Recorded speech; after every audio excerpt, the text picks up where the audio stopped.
few brief morning announcements. Looking forward to getting back in it today with our announcements. We got some fun things to go over. But before we do that, I want you to be ready to receive the announcements and be ready to receive the day. So make sure if you are eating your breakfast that you're doing so quietly. And if you're having any side conversations at this time, that those are ending and you are focused up on the screen. So I'm going to give you about 10 seconds to get your day ready.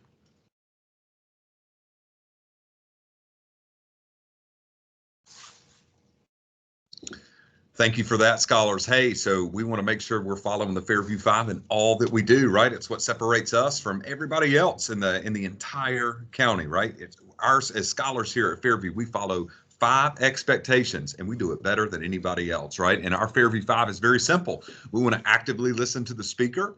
We want to keep our hands and feet to ourselves. Number 3, we want to clean up our area. Number 4, we want to be kind to others with our words and actions. And number 5, we want to do our best each and every day. So these are our Fairview 5, of course, that help us not only become the best scholar that we can be, but by following these, we can also become a scholar of the week. These are daily practices that we do every single day, right? We don't take off from number 1 or number 3 or number 5 just because it's a Tuesday. We do these 5 things every single day.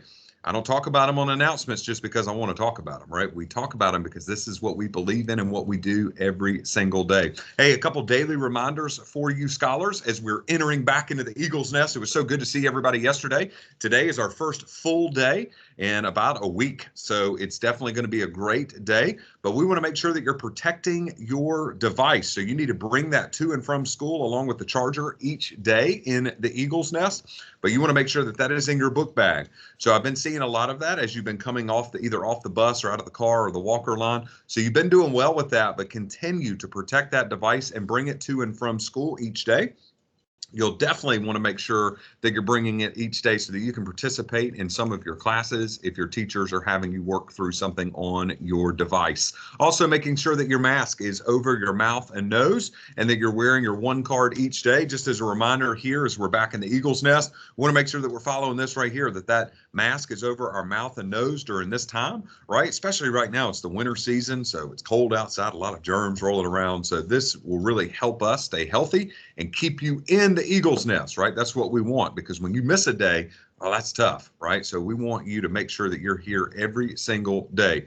We've talked about this over the past couple of weeks, but we went a little bit further in what the Fairview 5 looks like. So I'm going to challenge you to these throughout the entire week, right? The one right above my shoulder, being kind, making sure that you're picking up after yourself, whether it be at recess, whether it be after breakfast, right? This also helps your teachers as well. So in the classroom, if there's something on the ground around you and it needs to be thrown away, right, at the appropriate time, make sure you're throwing it away, keeping your community, your classroom community clean and doing your best with that. Also, keeping our hands and feet off of the walls, especially as they're being painted, so we can make sure we preserve and save that for as long as we can. Keeping your hands and feet to yourself. I love this picture, right? Hands in a fishbowl, right? At all times, making sure you have that, practicing that self-control, and then whole body listening. Today, I want you to listen not only with your eyes and ears and your mouth, but also your body, your brain, your heart, your hands, your feet, right? We've talked about that over the past couple of weeks. Just wanted to remind you of that today. So as we move out of January into February, I wanted us to close out our study, and actually continue our study on Dr. King, because we didn't have a chance to finish it last week because of the snow. But we talked a little bit about Dr. Martin Luther King Jr. before we got out for our remote days because of the snowy weather.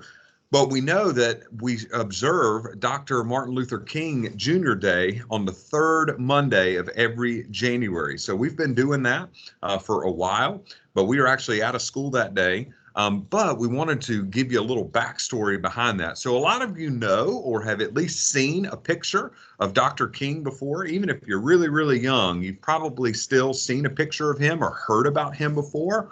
But he's best known for his work on something we call racial equality, in ending and helping to end racial segregation in the United States. So in February, when we celebrate Black History Month, one of the items that we'll talk about is the civil rights movement. And so Dr. King is really best known for his time and his efforts during the civil rights movement. So we'll talk about all of those terms and put them all together. If you've been with me before or been in the Eagle's Nest before, if this is your third, fourth year in the Eagle's Nest, we always talk about that during the months of January, February, March, and throughout the year. But we will break down what each one of those terms mean so that we can better understand what Dr. King and others did during that time. Most of you probably know, if I said, hey, what is Dr. King known for? Probably I Have a Dream speech, right? That's one of his most famous ones, which is totally fine. But just as a reminder, I won't read all of this, but we talked about the history of MLK Day. We talked about this probably back on like the 16th or 17th of January.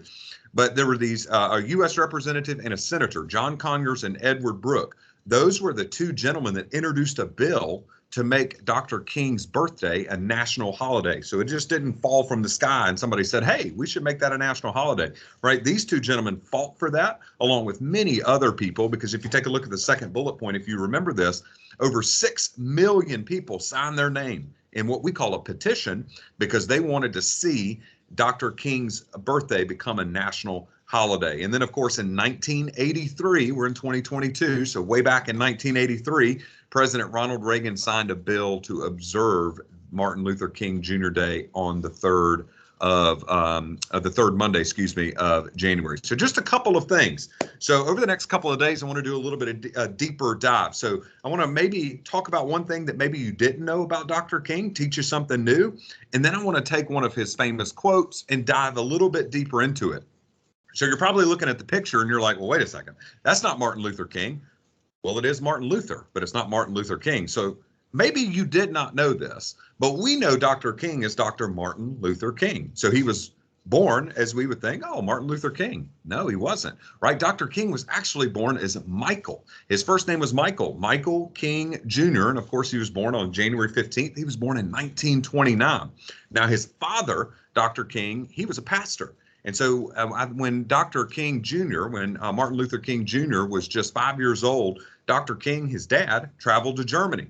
And he was inspired by the picture that you see on your screen right now.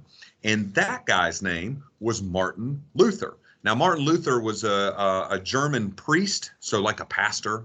He was a composer, which means he also wrote music. And he was a reformist. So the word reformist means when you take something and you want to make it better, or you want to break it down and you want to really, really make it something that everybody wants to be a part of.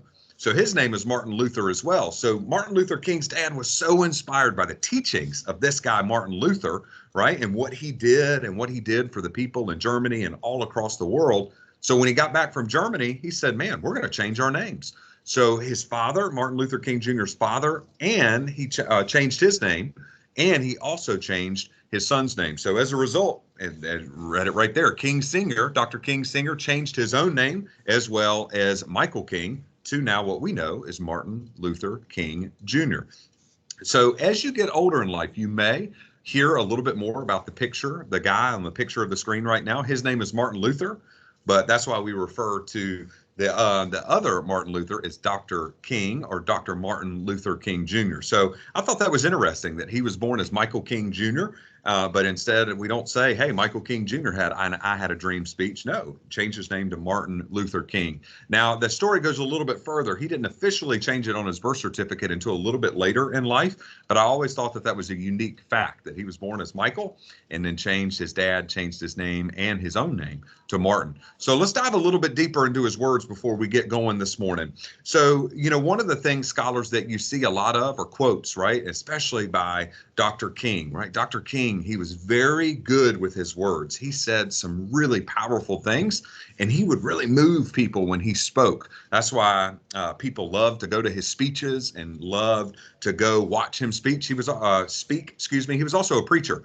so he could definitely speak and definitely move a crowd. But one of the things he said was his famous speech, or one of his famous lines was, "The time is always right to do what is right." So think about that for a moment. The time is always right to do what is right. So Dr. King is challenging you that no matter if it's a Tuesday, a Wednesday, if it's 2 o'clock in the morning or 2 o'clock in the afternoon, You're always doing the right thing because the time to do something right is always right here and right now. So he made that speech. It was a longer speech, but he made that in 1964 to some college students in Oberlin College. Now, Oberlin College is in Ohio, right next to Cleveland.